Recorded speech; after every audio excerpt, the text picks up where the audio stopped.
Hi tech होता देह धंधा।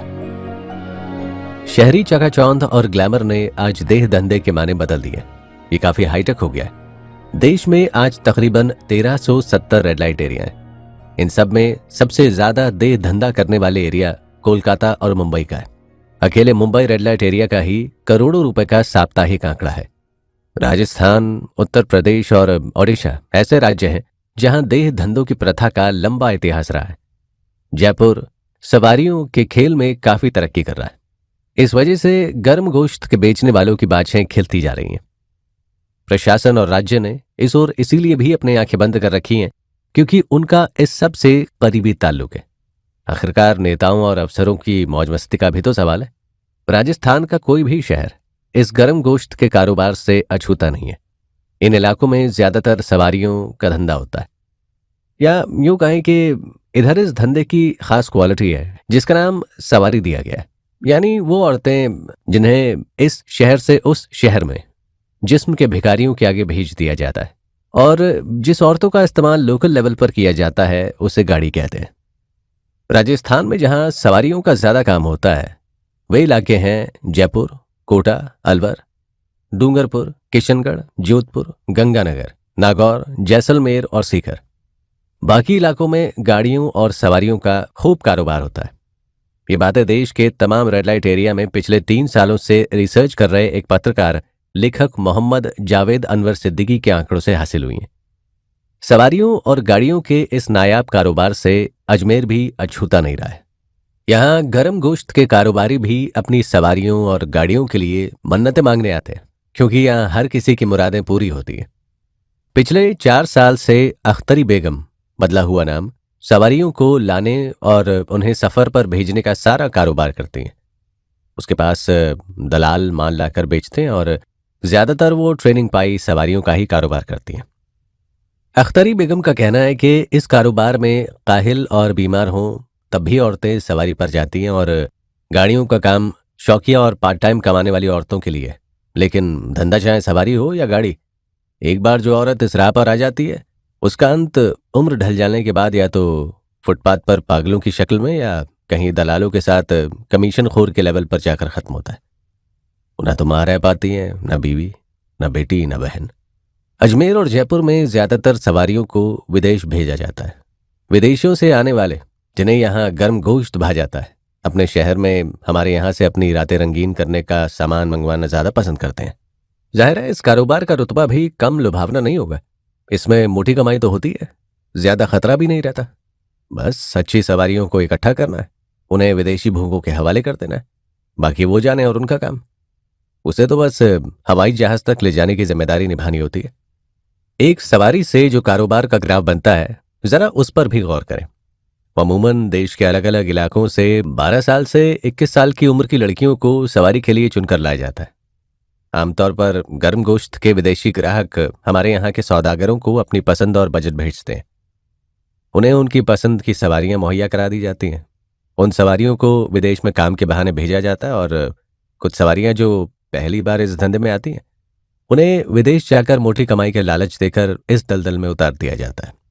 सवारी एक बार विदेश क्या गई, उसका सब कुछ या तो लुट जाता है या फिर मिजाज ही ऐसा बन जाता है कि चाहती नहीं होती इस धंधे से बाहर आने की। जब तक हुस्न का जलवा रहता है सवारियां उड़न छू होती रहती हैं। फिर उम्र ढलने तक इतनी सोच उनमें आ जाती है कि उन्हें इस कारोबार की सारी जानकारी हो जाती है, और या तो वो इस कारोबार की रानी बन जाती हैं या फिर अपनी जिंदगी अलग थलग काटने पर मजबूर हो जाती है। राजस्थान से जो सवारियां जाती हैं वो काफी सेक्सी और कम उम्र की गठीली बालाएं होती हैं। जब वो सचती संवरती हैं तो सचमुच बेहोश कर देती हैं। उनका भाव भी सबसे ज्यादा होता है। खाड़ी देश के गर्म गोश्त के भूखे उन्हें देखते ही कुछ भी लुटाने को तैयार हो जाते हैं। सवारियों में कुंवारियों का होना जरूरी नहीं है, इनमें शादीशुदा भी होती हैं जिनके मर्द इस बात से अनजान नहीं होते कि उनकी पटरानी किसी पराये मर्द की रातें रंगीन करने विदेश जा रही है। रही बात वीजा की, तो इसमें भी कोई मुश्किल नहीं होती है। औरतों को इन अंधी गलियों में धकेलने वाले कई देशों में फैले गिरोहों के लोगों द्वारा इनकी सभी जरूरतें पूरी कर दी जाती हैं। चांदी, बदला हुआ नाम, बताती हैं कि उसे एक ट्रक ड्राइवर से प्यार हो गया था। उसने बड़े बड़े सपने दिखाए थे और वो उसके साथ भाग आई अपने बंगाल से अजमेर। माँ बाप भाई बहन सब थे, मगर दुनिया की रंगीनियत देखकर वो बहक गई। पति था तो, लेकिन मनमौजी। वो कभी भी काम धाम नहीं करता था और ऊपर से उसे मारता पीटता भी था। सबसे बड़ी बात तो ये थी कि उस मर्द से देह सुख भी चांदी को नहीं मिलता था। उसकी सखी सहेलियां अपने पति की बातें उसे बताती रहती थी, तो बेचारी चांदी सिसक कर रह जाती थी। शायद इसी कमजोरी को भांप गया था वो ट्रक ड्राइवर ने चांदी को खूब भोगा। उसी दौरान चांदी को मिल गई रजिया। रजिया सवारियों को खाड़ी देशों में भेजने की ठेकेदार थी। उसने उसे सारी बातें खूब समझा कर बताई, जिसे सुनकर चांदी की समझ में बस इतनी बात आई कि अगर एक बार वो सवारी बन गई तो जिंदगी भर मौज मस्ती से कटेगी। फिर तो अपने बाप भाई को भी वो उतार देगी, मायके की गरीबी छू मंतर हो जाएगी। उसने सवारी बनना कबूल कर लिया और दुबई चली गई। बंगाल से दिल्ली, दिल्ली से जयपुर और जयपुर से अजमेर, इन तमाम जगहों पर लोगों ने चांदी को खूब भोगा और फिर वो दुबई चली गई। उस औरत के साथ पहली बार दुबई जाने वाली एक और औरत थी। उस औरत के बारे में बताया गया है कि वो अब तक अपने ही देश में जो विदेशी लोग आते हैं उनको खुश करने होटल में जाती रहती है। सो उसे उन लोगों के साथ रात बिताने की पूरी जानकारी है। उस औरत के साथ चांदी को दुबई में एक होटल में ठहराया गया था। रोज सुबह उसी होटल में एक गाड़ी आ जाती थी जो उसे लेकर शेखों के हरम तक पहुंचा आती थी। शेख रात भर चांदी को खूब नोच खचोड़ कर सुबह तकरीबन बेहोशी की हालत में छोड़ देते थे। फिर वही गाड़ी आती थी जो उसे होटल में छोड़ आती थी। होटल में आकर जब चांदी को कुछ होश आता तो अपनी ही अंटी में से जो पैसे उसे रात शेख से मिलते थे होटल और गाड़ी वाले को देने होते थे। वो खा पी कर कुछ देर आराम करती और तब तक फिर से दूसरी रात के लिए बुकिंग आ जाती थी। इस तरह एक साल बीत गया और उसने 19,000 रियाल जमा कर लिए। कुछ और पैसों के लालच में चांदी ने अपने एजेंट से बात की तो उसने उसे वीजा के लिए किसी के बारे में बताया, लेकिन फिर क्या हुआ उसे पता ही नहीं, क्योंकि उसे जब उस रात शेख ने नोचने की शुरुआत की तो वो इतना वहशियाना था कि बेचारी बेहोश हो गई और जब होश में आई तो हवाई जहाज में थी। फिर दिल्ली में आ पहुंची। वो अब ऐसा काम नहीं करेगी, इतना सोचते हुए बाहर आई। एयरपोर्ट पर एक गाड़ी खड़ी थी जिसमें चांदी को उसके एजेंट के आदमी बिठा ले गए। वो कुछ सोच पाती उससे पहले उसके सपनों ने दम तोड़ दिया। हिंदुस्तान के प्रमुख देह व्यापार और उसके बदलते परिदृश्य विषय पर रिसर्च करने वाले मोहम्मद जावेद अनवर सिद्दीकी ने जयपुर, अलवर, कोटा, नागौर, गंगानगर, जोधपुर, बीकानेर, अजमेर, सीकर, बाड़मेर, चित्तौड़गढ़, भीलवाड़ा, टोंक, हनुमानगढ़, भरतपुर, बूंदी और बांसवाड़ा में जाकर सभी रेड लाइट इलाकों की छानबीन की। इसमें से जो खास बातें सामने आई हैं उनके मुताबिक पूरे देश में राजस्थान तीसरा ऐसा प्रमुख राज्य है जहां देश के बाहर सवारियां भेजने का कारोबार होता है। ये चौंकाने वाली बात है कि अगर सरकार देह व्यापार की मंडियों से टैक्स वसूल करने लगे तो अकेला ये व्यापार देश की तमाम पंचवर्षीय योजनाओं को पूरा करने के लिए काफी है। कोटा, राजस्थान की दो पढ़ी लिखी सहेलियां रूबी और सविता, बदला हुआ नाम, पिछले 5 सालों से जिस्म फरोशी का धंधा कर रही हैं। अब वो पछतावा नहीं कर रही हैं, बल्कि कहती हैं इतनी रईसी क्या बाहर मिलेगी। बनारस से धंधे की शुरुआत करते हुए इन दोनों ने अब तक 3 बार सवारी का सफर पूरा किया। अब तो वो अपने ही देश में रहकर इस धंधे को अंजाम दे रही हैं। जिस्म की खरीद फरोख्त का काम अब बदनाम बस्तियों से होते हुए राज्य के गंवई इलाकों के घरों की चौखटों को पार कर गया। माहौल ऐसा बन गया है कि लोग अपनी पत्नी, सौतेली या कमजोर बहन, भांजी या दूसरी औरतों को गर्म गोश्त की गलियों में खुद भेज देते हैं, जिसके एवज में बैठे बिठाए बेहतर आमदनी हो जाती है। ये बात भी कम चौंकाने वाली नहीं है कि कहीं कहीं नौकरी की जरूरत ने भी कमसिन लड़कियों को जिस्म की तस्करी में फंसा दिया है। साल 2015 में दिल्ली पुलिस ने नौकरी का झांसा देकर जिस्म फरोशी के जाल में फांस कर गांव की औरतों और जवान होती कमसिन बालाओं को अरब देशों में बेचने वाले एक गिरोह का पर्दाफाश किया था। इसमें 80% राजस्थान की थी, जो अपने घर बार की गरीबी, भुखमरी से जूझते लाचार माँ बाप और कुपोषण के शिकार भाई बहनों की खातिर नौकरी करने घर से बाहर निकल गई थी। दिल्ली में पकड़े गए गर्म गोश्त के सौदागरों ने जाहिर किया कि वो राजस्थान के जयपुर, अजमेर, ब्यावर और अलवर इलाकों से गांव की लड़कियों और औरतों को नौकरी का झांसा देकर अपने जाल में लपेट लेते थे। इन अबलाओं को दिल्ली में सबसे पहले इस गहरी अंधेर नगरी से रूबरू कराया जाता है, फिर कुछ खास गुर बताते हुए इस पेशे में उतार दिया जाता है।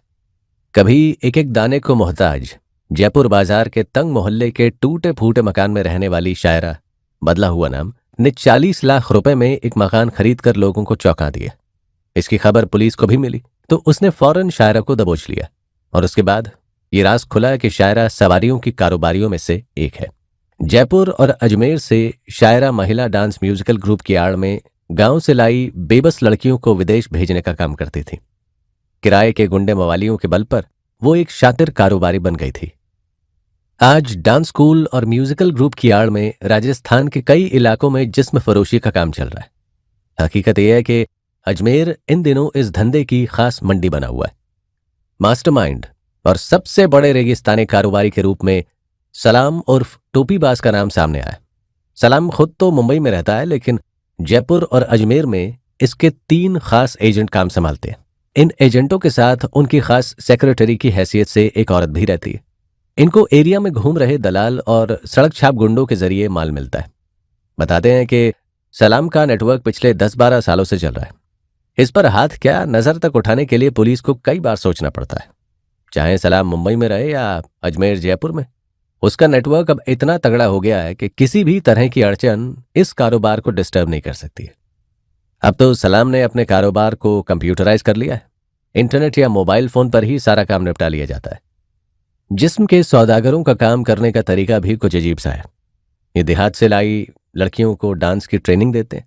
उनके घर वालों को कहा जाता है कि उनकी लाडली को विदेश में काम करने के लिए ले जा रहे हैं, जहां ये बहुत सारा रुपया कमा सकेंगी। माँ बाप इजाजत देने से गुरेज नहीं करते। फिर उन्हें 20-25 हजार रुपये थमा दिए जाते हैं, जो उन्हें गरीबी के अंधेरे में किसी चांदी से कम नहीं लगते। उन्हें यह भी कहा जाता है कि उनकी बेटी विदेश से उन्हें मोटी रकम भेजती रहेगी। जब ये मासूम लड़कियां डांस की कुछ ट्रेनिंग लेकर अरब देशों की जमीन पर उतार दी जाती हैं, तब जाकर इन्हें पता चलता है कि इनकी मासूमियत को यहां शेखों की बाहों में मसला जाएगा। क्या कोई बता सकता है कि लोग चंद सिक्कों में जो मासूम देह खरीदते हैं वो आते कहां से हैं और कैसे?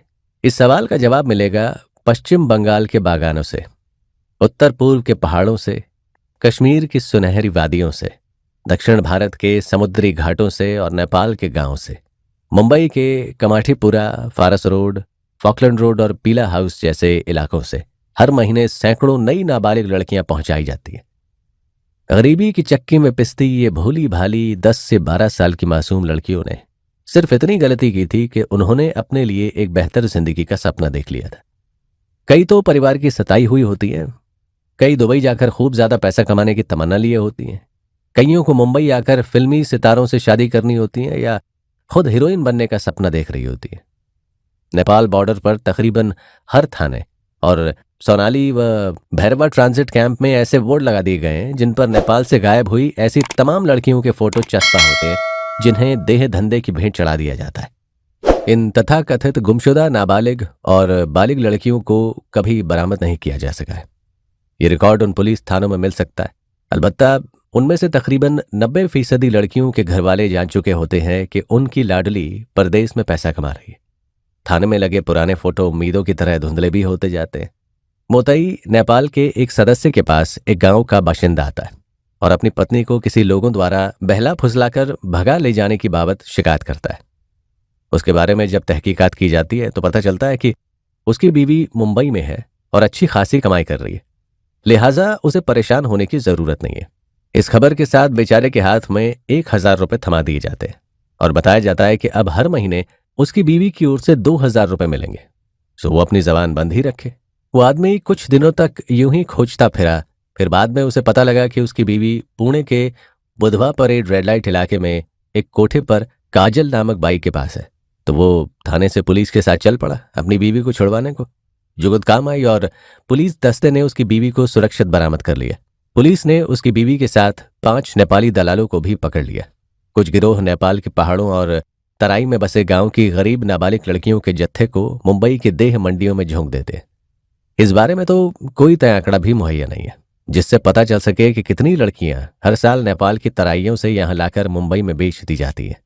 लेकिन सरकारी सूत्रों की अगर माने तो जाहिर होता है कि 4 से 5000 लड़कियों को बहला फुसलाकर नेपाल के रास्ते भारत की सबसे बड़ी देह मंडी कमाठीपुरा में बेच दिया जाता है।